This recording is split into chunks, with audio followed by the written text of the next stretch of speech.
আসসালামু আলাইকুম ওয়া রাহমাতুল্লাহি ওয়া বারাকাতুহু।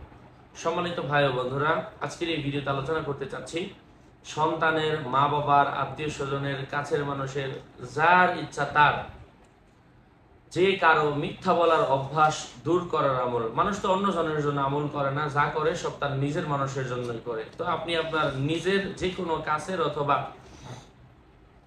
দূরের মানুষের মিথ্যা বলার অভ্যাস দূর করতে পারবেন। সেই আমলটা আজকে আপনাদের সাথে আমি সূরাত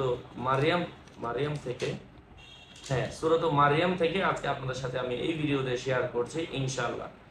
মিথ্যা বলার অভ্যাস যদি থেকে থাকে 19 দিন পর্যন্ত এশার নামাজের পরে টানা 19 দিন প্রত্যেকদিন এশার নামাজের পরে একই টাইমে 1000 বার করে আপনাকে এই আয়াতটা পাঠ করতে হবে। এবং আপনি যার মিথ্যা বলার অভ্যাস দূর করতে চাচ্ছেন সে যদি আপনার সামনে থাকে তার শরীরে একবার ফু দিবেন, আর সে যদি দূরে থাকে 1000 বার প্রত্যেক দিন এশার নামাজের করে 19 দিন পর্যন্ত পাঠ করবেন।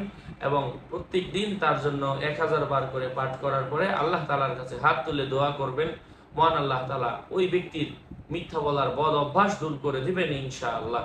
সেই আমলটা আজকে আপনাদের সাথে আমি শেয়ার করছি। আপনাদের সাথে যুক্ত আছি আমি মুফতি জুবায়ের বিন ইমাম। আমার ভেরিফাই ইউটিউব চ্যানেলের ভিডিও ডিসক্রিপশন বক্সে ক্লিক করলে আমার পেজ এবং আমার আইডির লিঙ্ক আসবে। চাইলে সেখান থেকে আপনি আমার ভিডিওগুলো দেখতে পারেন। অথবা আমার আরেকটা ইউটিউব চ্যানেল আছে, আমার মেয়ের নামে খুলেছি, এখানে আমার মাদ্রাসার ছাত্রদের বিভিন্ন ভিডিওগুলো দিই। ডিসক্রিপশন বক্সে ক্লিক করলে আমার সেই চ্যানেলটারও, আমার হাফসা বিনতে জুবায়ের এই চ্যানেলের লিঙ্কও আসবে। এখান থেকে চাইলে সেই চ্যানেলটা সাবস্ক্রাইব করেও বিভিন্ন আপডেট দেখতে পারেন।